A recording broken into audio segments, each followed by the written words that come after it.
Это первый ролик из цикла видео по подготовке и покраске автомобиля в гаражных условиях. В первом ролике вы поймете, с чего вам вообще начать ремонт. Это раз. Второе. Весь цикл будет опираться на самый важный фактор. Это экономия средств, экономия ваших бабок.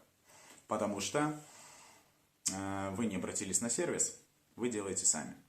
Ну, соответственно, это связано с экономией денег. В этом ролике ваша задача преимущественно слушать. Видеоряд будет, но вы будете именно слушать. Потому что инфу я буду подавать строго, четко, по делу. Без всякой лишней воды, без всяких анекдотов и разговорами с соседями. Уловили? Первое, с чего вам стоит начать, это с мойки автомобиля. Зачем? Первое. Вы убираете все соли, которые вы накатали за зиму. Второе. Колупаться в грязи не круто. Третье. Вы видите объем работы, который вам нужно сделать. Потому что за двухмесячным слоем грязи вы не видите, что у вас там уже жук. Да? А он может быть. И будет обидно, если вы просрете его, и через 3 месяца у вас, на соседнем элементе вылезет жукан огромный. Помыв автомобиль, вы можете обнаружить, что вам, по сути, надо покрасить всю тачку целиком. И тут уже стоит задуматься, надо ли оно вам или нет. Еще момент. Все, что относительно легко снимается, снимайте. Стекла снимать, если вокруг них нет ржавчины, это, конечно, уже идиотизм, но всякие там ручки, пластмасски, молдинги, резинки, значки, лейбы, дворники убирайте. Под ними также может быть ржавчина, и, согласитесь, опять же, будет обидно, если на покрашенном элементе вылез жук там, где вы его не делали. Да, к тому же, геморроя по оклейке перед покраской или грунтовкой меньше. Меньше деталей, меньше оклейки. После мойки нужно все обезжирить. Да-да, именно вначале все обезжирить, а потом уже затирать. Зачем так? Рассказываю. Все просто. Жиры и масла, которые вы не смогли смыть, губкой, пеной, без разницы, чем вы мыли, шампунями всякими, они остаются на тачке. В любом случае вы все не смоете. А обезжирка вам в этом поможет. Если вы это не смыли и начинаете все затирать, защищать жуки ваши, согласен, какую-то часть вы снесете вместе с этой ржавчиной, старым лакокрасочным покрытием на улицу. Но какая-то часть останется, и она будет, так скажем, вбиваться. То есть вы ее вгоните в ваш элемент. Вы вгоните ее в вашу деталь, в металл, в старое лакокрасочное покрытие, которое вы до конца не счистили и так далее. И из этого очень много вытекающих косяков. Лучше этого избежать. Банально, это нетрудно обезжирить тачку. Подробнее про обезжирку. Если вы просто намочите тряпку и поелозите по поверхности, ничего крутого вы не сделаете. Вы ни хрена по сути не сделаете. Почему так? Да потому что обезжирка это какая-то химическая хреновина, которая, соответственно, любому химическому процессу ему нужно какое-то время. То есть, как вы делаете? Вы вначале мочите. Да, вот я как сделал. Я взял тряпку, хорошенько ее пропитал этой обезжиркой, провел сверху, у меня вся поверхность мокрая, я чуть-чуть подождал, и потом далее уже вытираю сухой тряпкой. Зачем ждать? Затем, чтобы у вас все вот эти масла, жиры, вот эта ваша обезжирка, она их, так скажем, разъела, и чтобы оно все всплыло наверх. И потом сухой тряпкой вы это все спокойно собираете.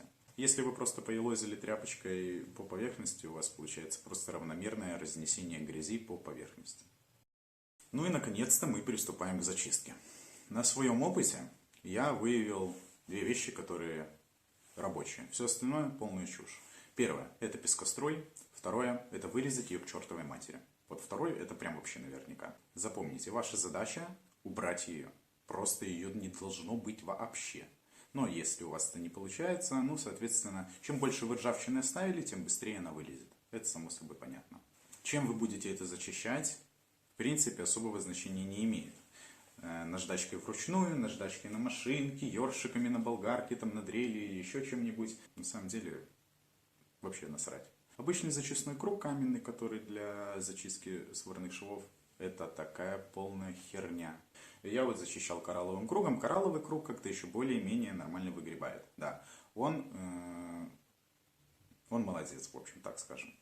Но лучше помним, да, первый пункт и второй. Песок и вырезка. Это 100%. Если вы видите какое-то подозрительное вздутие, но не уверены, что это ржавчина, лучше зачистите. Один лишний момент по шпатлеванию вас не убьет, зато вы будете уверены. Чуть не забыл, не обращайте внимания, то, что тут все варено-переварено, это делал не я, это делали другие люди, и злостные комменты по этому поводу писать не стоит.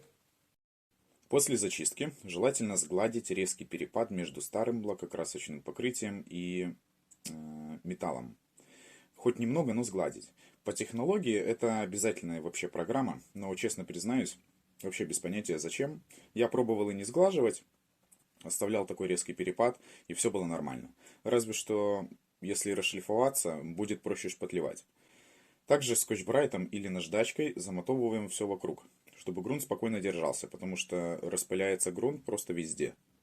Вы можете вообще не заклеиваться, но так как у меня тут стекло, я хотя бы его спрячу, потому что отодрать полностью засохший грунт от него будет очень проблематично. Наконец-таки все зачистив, получив идеально голый металл, без ржавчины, насколько это было возможно, конечно, нам нужно покрыть его первичным грунтом. Про первичные грунты у меня будет отдельный ролик, всего их два. Первый грунт это эпоксидный, второй грунт это реактивный. Кислотный его еще называют. Не суть. В общем, про них я расскажу подробненько отдельно. Когда это видео выйдет, выскочит у вас подсказочка.